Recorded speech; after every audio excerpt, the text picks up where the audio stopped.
Bonjour et bienvenue à cette série d'émissions sur le Carême 2025. La thématique du Carême de cette année est « Une espérance à cultiver ». Dans le cadre de ces émissions, en plus de lecture de l'Évangile du dimanche, vous entendrez des personnes qui, à leur façon, cultivent l'espérance dans leur vie. En ce premier dimanche, nous entendrons Madame Agathe Chiasson-Leblanc. Mère de 4 enfants, elle a trouvé la foi il y a quelques années. Agathe est passionnée par le patrimoine du Québec. Elle écrit pour le Verbe Média et elle tient même un blog. Je vous souhaite une bonne émission.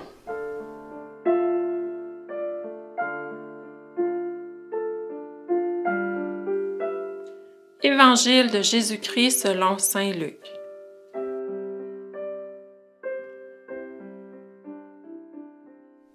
En ce temps-là, après son baptême, Jésus, rempli d'Esprit Saint, quitta les bords du Jourdain. Dans l'Esprit, il fut conduit à travers le désert où, pendant 40 jours, il fut tenté par le diable. Il ne mangea rien durant ces jours-là, et quand ce temps fut écoulé, il eut faim. Le diable lui dit alors, « Si tu es fils de Dieu, ordonne à cette pierre de devenir du pain. » Jésus répondit, « Il est écrit, l'homme ne vit pas seulement de pain. » Alors le diable l'emmena plus haut et lui montra en un instant tous les royaumes de la terre. Il lui dit, « Je te donnerai tout ce pouvoir et la gloire de ces royaumes, car cela m'a été remis et je le donne à qui je veux. Toi donc, si tu te prosternes devant moi, tu auras tout cela. » Jésus lui répondit, « Il est écrit, c'est devant le Seigneur ton Dieu que tu te prosterneras. À lui seul tu rendras un culte. » Puis le diable le conduisit à Jérusalem. Il le plaça au sommet du temple et lui dit, « Si tu es fils de Dieu, d'ici jette-toi en bas, car il est écrit, « Il donnera pour toi à ses anges l'ordre de te garder, et encore, ils te porteront sur leurs mains, de peur que ton pied ne heurte une pierre. » Jésus lui fit cette réponse, « Il est dit, tu ne mettras pas à l'épreuve le Seigneur ton Dieu. » Ayant ainsi épuisé toutes les formes de tentation, le diable s'éloigna de Jésus jusqu'au moment fixé. Acclamons la parole de Dieu.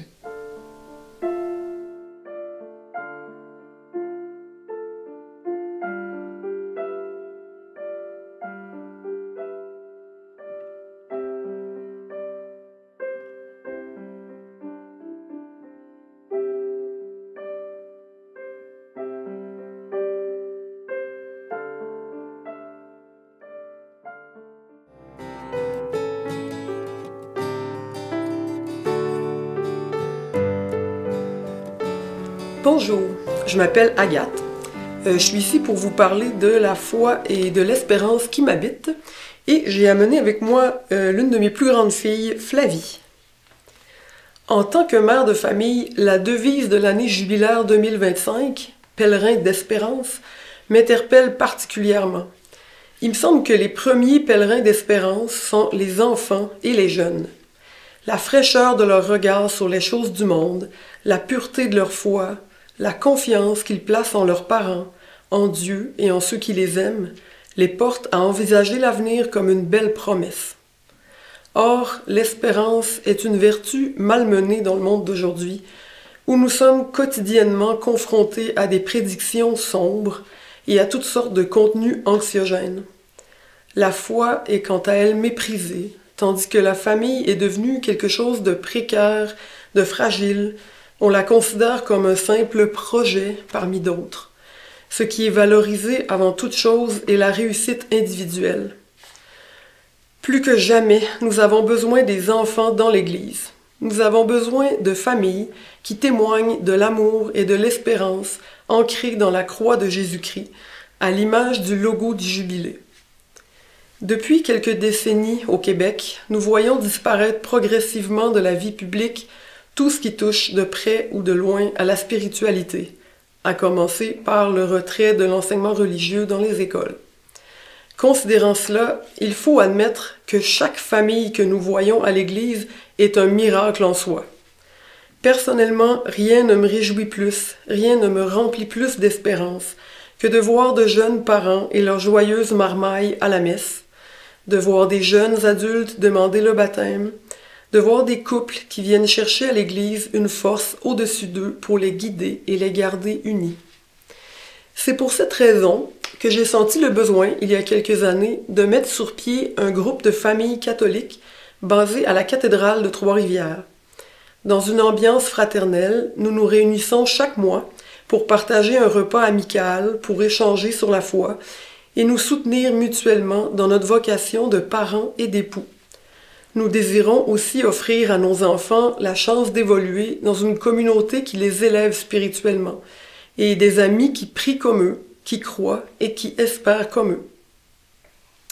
Mes filles aussi participent à plusieurs activités qui ont pour but de les soutenir dans leur foi, tout en faisant d'elles des témoins vivants de l'Évangile.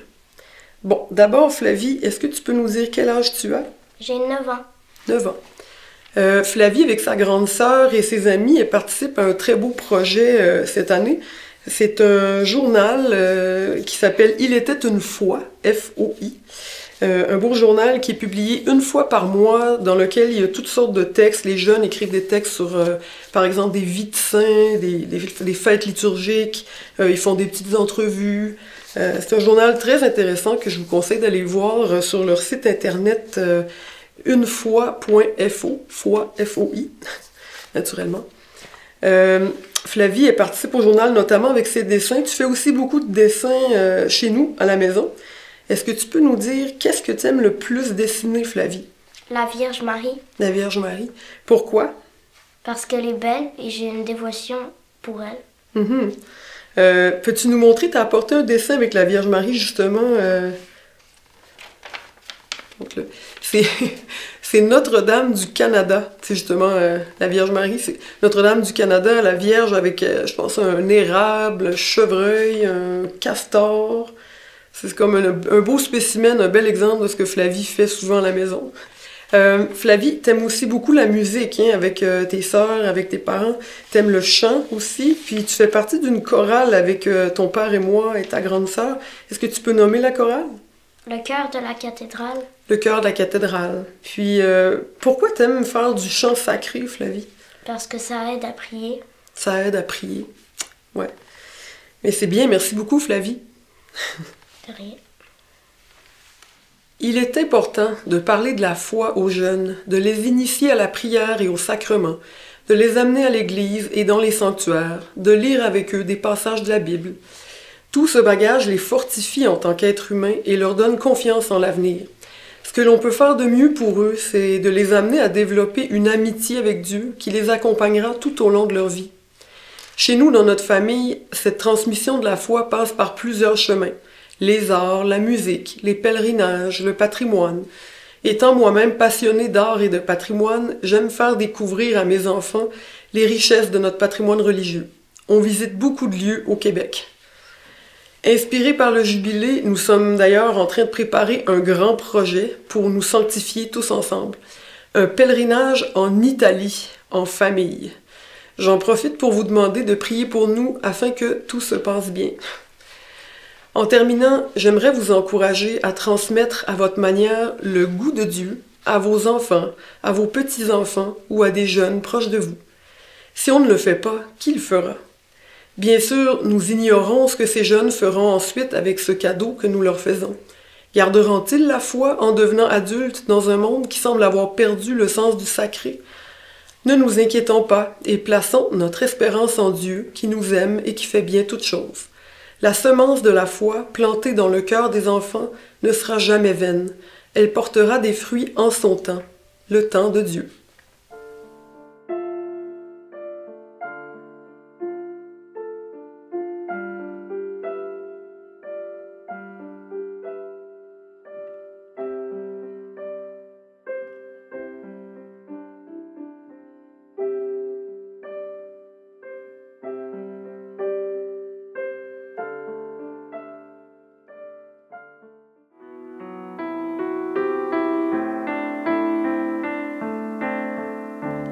Car depuis qu'il est venu, En nous tout a changé, un monde est disparu, un autre monde est né depuis qu'il est venu.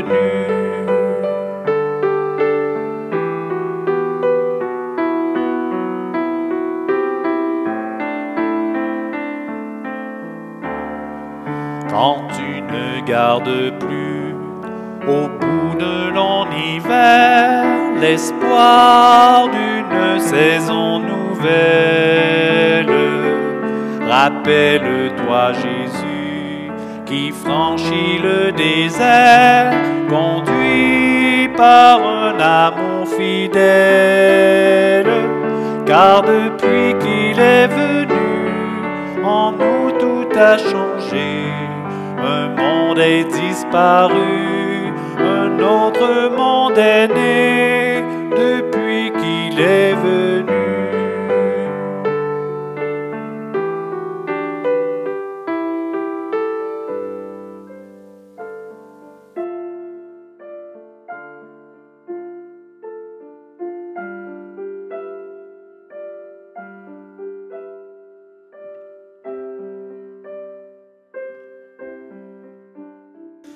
Seigneur, nous te louons, car tu es notre force dans la tempête, notre lumière dans le désert de nos vies. Tu as connu la faim, la fatigue et l'épreuve. Tu as marché là où tout semblait aride et stérile, et pourtant, ton cœur est resté ancré en Dieu. Seigneur, aujourd'hui encore, nous traversons nos propres déserts, le désert de l'inquiétude, quand nous ne savons plus de quoi demain sera fait, le désert de la solitude, quand nous nous sentons abandonnés ou incompris. Le désert de la tentation, quand nous cherchons des solutions faciles plutôt que la vérité. Le désert du doute, quand nous ne savons plus où poser nos pas. Mais tu es là, Seigneur, au milieu de nos sécheresses, comme une source qui ne tarit jamais. Tu nous rappelles que l'homme ne vit pas seulement de pain, mais de ta parole vivante, de l'amour reçu et donné, et de la fidélité qui traverse les épreuves.